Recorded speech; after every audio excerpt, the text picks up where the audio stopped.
राम राम जी सबको। ज्ञान की बातें चैनल में आप सबका स्वागत है।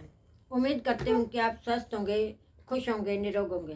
परम पिता परमात्मा से प्रार्थना करती हूँ कि आपको खुश रखे, निरोग रखे, स्वस्थ रखे। जैसा कि आप जानते हैं, शिव पुराण शुरू किया हुआ है। आज 36वां अध्याय पढ़ेंगे और सुना करो। अगर समय नहीं है तो फोन में चला के छोड़ दो। घर में पॉजिटिविटी आती है, नेगेटिविटी दूर होती है। 36वां अध्याय।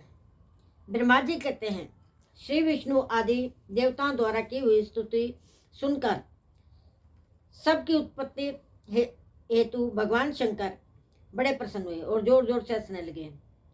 ब्रह्मा विष्णु को अपने अपने पत्नी के साथ आया हुआ देखकर महादेव जी यथोलुक से यथोचित वार्तालाप किया और हमारे आगमन का कारण पूछा। रुद्र बोले, हे हरे, हे विदेव तथा हे देवता और महर्षियों, आज निर्भय होकर यहाँ अपने आने का ठीक ठीक कारण बताओ। तुम लोग किस लिए यहाँ आए हो, कौन सा कार्य आ पड़ा है, वह सब मैं सुनना चाहता हूँ, क्योंकि तुम्हारे द्वारा की गई स्तुति से मेरा मन बहुत प्रसन्न है। मुने महादेव के इस प्रकार पूछने पर भगवान विष्णु की आज्ञा से मैंने वार्तालाप आरंभ किया। मुझ ब्रह्म ने कहा, देवादिदेव महादेव करुणा सागर प्रभु, हम दोनों देवताओं ऋषियों के साथ जिस उद्देश्य से यहाँ आए उसे सुनिए। वृषभध्वज, विशेषतः आपके लिए यह हमारा यहाँ आगमन हुआ क्योंकि हम तीनों सारथी हैं। सृष्टि चक्र के संचालन के रूप में प्रयोजन की सिद्धि के लिए एक दूसरे के सहायक हैं। सारथी को सदा परस्पर यथा योग्य सहयोग करना चाहिए, अन्यथा यह जगह टिक नहीं सकता। महेश्वर, कुछ ऐसे असुर उत्पन्न होंगे जो मेरे हाथ से मारे जाएंगे, कुछ भगवान विष्णु के, कुछ अनेक हाथों नष्ट होंगे, कुछ आपके हाथों नष्ट होंगे। महाप्रभु, कुछ असुर ऐसे होंगे जो आपके वीर्य से उत्पन्न हुए पुत्र के हाथ से मारे जाएंगे।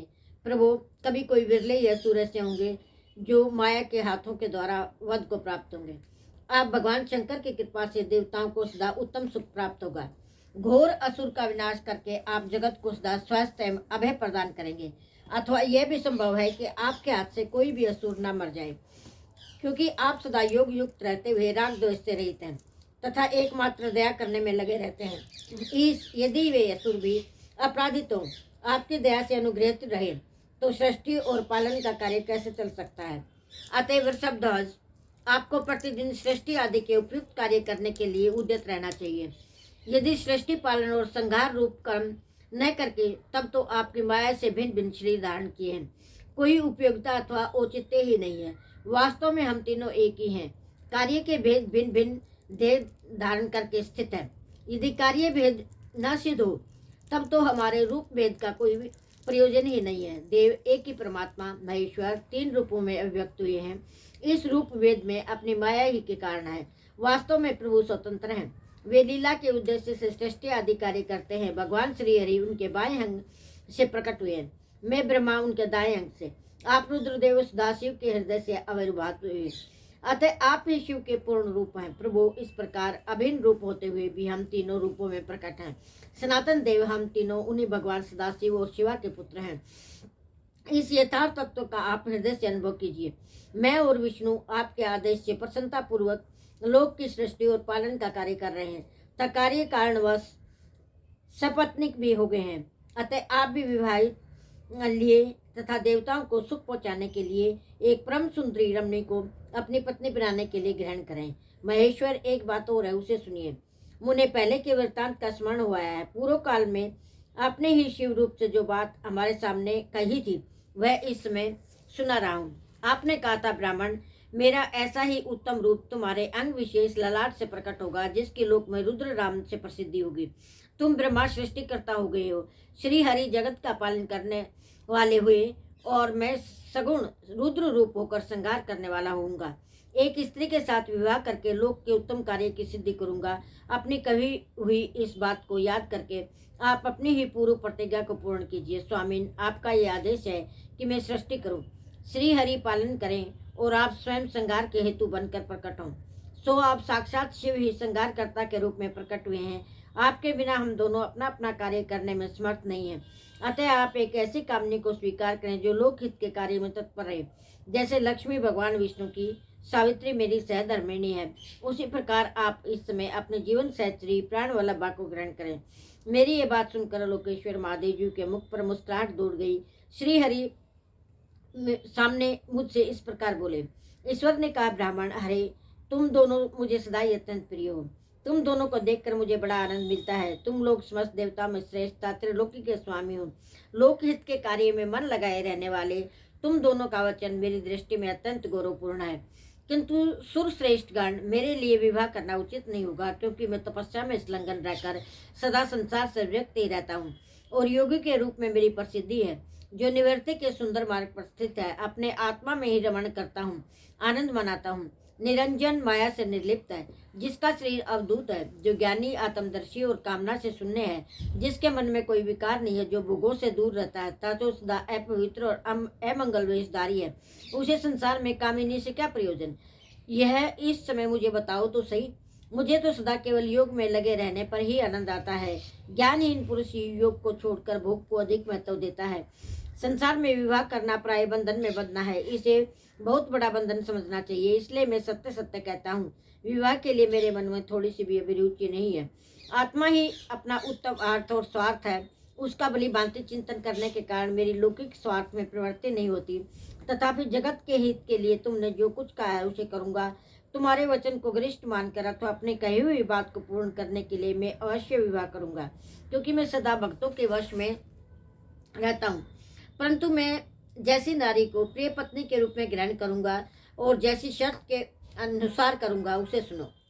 हरे ब्राह्मण, मैं जो कुछ कहता हूँ वह सर्वथा उचित ही है। जो नारी मेरे तेज को विभाग पूर्ण ग्रहण कर सके, जो योगिनी तथा इच्छा अनुसार रूप धारण करने वाली हो, उसी को तुम पत्नी बनाने के लिए मुझे बताओ। जब मैं योग में तत्पर हूँ तो योगिनी बनकर रहना होगा। जब मैं कामाशक्त हूँ तो उसे कामनी के रूप में मेरे पास रहना होगा।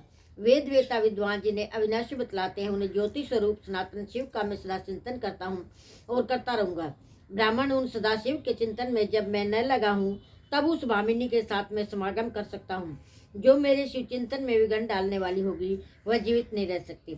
उसे अपने जीवन से हाथ धोना पड़ेगा। तुम विष्णु और मैं तीनों ही ब्रह्म स्वरूप शिव के अंशभूत हैं, अतः महाभागगण हमारे लिए उनका निरंतर चिंतन करना ही उचित है।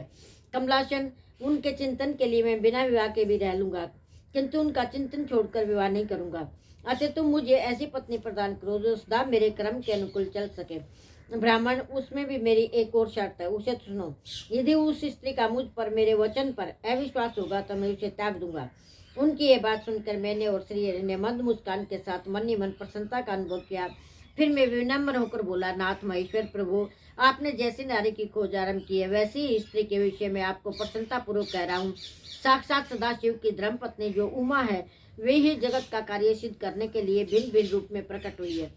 प्रभु सरस्वती और लक्ष्मी, ये दो रूप धारण करके वे पहले ही आ चुकी हैं। इनमें लक्ष्मी तो श्री विष्णु की प्राण वल्लभा होगी और सरस्वती मेरी अब हमारे लिए तीसरा रूप धारण करके प्रकट हुई है। प्रभु, लोकहित का कार्य करने की इच्छा वाले देवी शिवा दक्ष पुत्री के रूप में अवतीर्ण हुई है। उनका नाम सती है। सती ही ऐसी भार्या हो सकती है जो सदा आपके लिए हितकारिणी हो। देवेश, माँ तेजस्विनी, सती आपके लिए आपको पति रूप में प्राप्त करने के लिए दृढ़ता पूर्वक कठोर व्रत का पालन करती हुई तपस्या कर रही है। महेश्वर, आप उन्हें वर देने के लिए जाइए, कृपा कीजिए और बड़ी प्रसन्नता के साथ उन्हें उनकी तपस्या के अनुरूप वर देकर उनके साथ विवाह कीजिए। शंकर भगवान विष्णु की और मेरी इन संपूर्ण देवताओं की यही इच्छा है। आप अपनी शुभ दृष्टि से हमारी इस इच्छा को पूर्ण कीजिए, जिससे हम आदर पूर्वक इस उत्सव को देख सके। ऐसा होने से तीनों लोकों में सुख देने वाला परम मंगल होगा, वह और सबकी सारी चिंता मिट जाएंगी, इसमें संशय नहीं। तदंतर मेरी बात समाप्त होने पर लीला विग्रह धारण करने वाले भक्त वत्सल महेश्वर से मधुसूदन अच्युत ने इसी का समर्थन किया। तब भक्त वत्सल भगवान शिव ने हंसकर कहा, बहुत अच्छा, ऐसा ही होगा। उनके ऐसा कहने पर हम दोनों उनसे आज्ञा ले अपनी पत्नी तथा देवताओं और मुनियों के साथ अत्यंत प्रसन्न हो अपने अभिष्ठान को चले आए। आज की वीडियो में इतना ही। लाइक करें, शेयर करें, सब्सक्राइब करें, कमेंट करना ना भूलें। राम राम जी।